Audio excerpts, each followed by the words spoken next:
நாம இருந்த வீட்டை நான் இன்னும் காலி பண்ணல. வாடகை கொடுக்க வசதி இருக்கிறவங்க எதுக்காக காலி பண்ணணும்?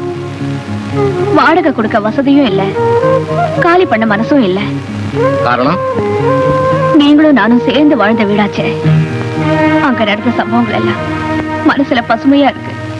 அது புண்பட்ட மனசுக்கு ஆறுதலா இருக்குங்க.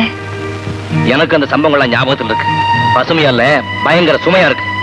ஆறுதலா இல்ல, ஆத்திரமா இருக்கு. இன்னும் உங்க மனசை கொஞ்சம் கூட மாத்திக்கலையா? மாத்திக்கிறதா?